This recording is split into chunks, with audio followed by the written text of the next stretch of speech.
Good morning, good afternoon, or good evening. Thank you so much for coming back for another episode. How are you guys doing? Before we continue with the episode, I'd just like to say a big thank you to people who may have liked, shared, subscribed, followed, reached out to ask questions. I really do appreciate you. Thank you so much. Today's episode I mentioned is about space, planning your space as you get ready to move your plants outdoors. So how are your green babies doing? Remember the peppers we planted early February, I think February 18th. These are some of them, and as you can see, they have started flowering, which means they're doing very well. So I hope your plants are doing good as well. And also just to talk, I know there's been some feedback or some concern regarding some people's Roma tomatoes. They're not looking too healthy, they're a little bit finicky, and FYI, Roma tomatoes especially, they are drama queens. They tend to look a bit sick. I think the indoors is not necessarily the best environment for them, so they may just not look as perky as the other breeds, but in my experience, when you move them outdoors and they get what they need to grow, they tend to do a lot better. Today we'll be talking about different types of methods of planting. If you're going to plant in containers, if you're going to plant directly in the ground, if you're going to plant in raised beds. Those are the three major ways of planting. And then also just to give you a little bit of tips and tricks on how best to optimize your space depending on what you have. My preference is using pots because I find they're a little bit mobile and easy to move around, and different sizes. I can get different sizes based on the species of my tomatoes or peppers I'm growing. So I'll just show you a quick glimpse of my setup. I'm working on it, but that was my today's chore. So these are my pots. I just got them prepped ready for the plant coming outdoors. So as you can see, I have different sizes, and the different sizes go based on the different things I'm using or planting. I use the bigger ones for tomatoes, then the medium sized ones for peppers, smaller ones for like my cherry tomatoes. So have you booked or picked up your compost from the city of Calgary if you're in Calgary yet? If you haven't, I believe there are a couple of dates coming up for booking appointment on April 29th or May 14th, I believe. If you're wondering what are you talking about regarding compost, be sure to check out episode 9 where I talk about compost and mulch. I went to pick up mine over the weekend and this is what I got. There are three main things to consider when planning your garden space. One is what method you're using to plant, i.e., are you planting in the ground, in containers, or in raised beds? The second thing is to think about the available space you have within your compound, your backyard, or your apartment, or your porch. And then the third thing to think about is sunlight exposure, especially if you're planting tomatoes and peppers because they love the sun. I mentioned my preferred method is planting in pots, but I'm going to share some pros and cons for whatever method you decide to use, so at least you're set up for success depending on your available space. So if you decide to plant in the ground, one of the benefits is you can actually get deep roots, which helps to support larger, stronger plants. The soil tends to retain moisture better than containers, especially if you mulch it, and there's no added cost for containers or structures or getting garden soil, and it's ideal for large harvests. So I will tell you, I have actually invested quite a bit in getting soil over the years to fill all my pots. One of the cons is that it requires good native soil because you're already using what's existing in the soil, so you may have to add like a top-up compost or some nutrients. It can be difficult to control pests, weeds, and drainage, especially if the soil is not the best since it's already in ground. And then the soil tends to warm up slower in spring, and then there's less mobility, i.e. your plants are stagnant. They can't be moved if you want to move them once they have been planted. If you decide to plant in containers, one of the pros is that it's great for small spaces like patios, balconies, or decks. It allows full control over the soil quality and composition because you're basically buying soil and putting it in there.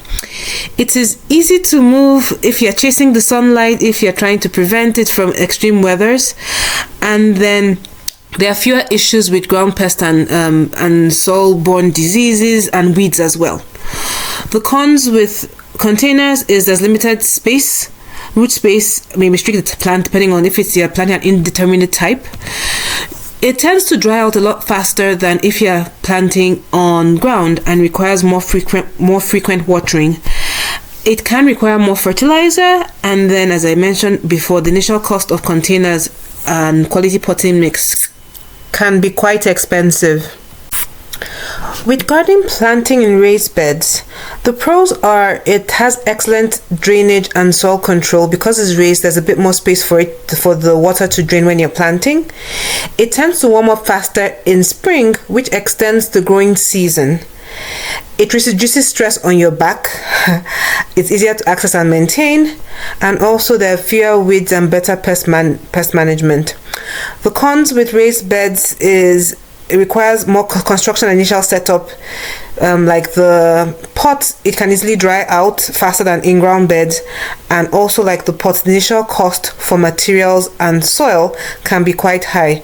But if I had my way, I might actually go for planting in raised beds, especially because of the stress relief from having to bend or having to kneel to work on ground or plants in containers. And my preferred method is planting in containers, and I'll share with you why. For one, it is perfect for small spaces. So in addition to having been able to plant in my garden, I also put some small containers for smaller plants on my porch, and I still have space on the porch to do whatever it is I want to do. I have full control over soil quality, easier pest management. There are fewer issues with ground pests like slugs, worms, or grubs, squirrels, all those things. But most importantly for me is I can move containers to chase the sun or avoid frost. Now, if you are in Calgary or its environs, when those hailstorms come in the middle of summer, my containers are safe because I'm able to move them indoors overnight. That for me is the best reason, and one of the reasons why I stick to planting in containers. With containers as well, weed control, you're able to control weeds and deal with it easier. And then one of my greatest things I love to plant is the hot peppers. And I find out if I do not start early enough, sometimes in September when the weather starts getting cold, they will die if it's out. But with containers, I actually bring in my peppers indoors for the last month for them to grow and ripen. So this is one of the pictures of the last year when I brought my peppers in. So these are my reasons why I prefer planting in containers. So irrespective of the method you decide to use, I'll be sharing with you tips and tricks for successfully growing your plants outdoors. Starting with tips for successfully growing in containers. Tip number 1, use large containers. Minimum of 5 gallons per pepper plant. And if you're doing tomatoes, minimum 3 gallons for cherry tomatoes and between 15 to 25 gallons for the indeterminate tomatoes. Remember when I showed you my pots, you could see that they're various sizes. So the sizes depend on the type of tomatoes, where I use the larger ones, either 25 liters or more, for my indeterminate tomatoes. Tip number 2, ensure that your pots have sufficient draining holes. Tip number 3, choose the right soil. A high quality potting mix with compost added, not garden soil. Potting mix, there's a difference. Water deeply and consistently. Remember that containers dry out faster, so you have to check daily, especially during hot weather. Tomatoes and peppers are heavy feeders, so I fertilize them regularly.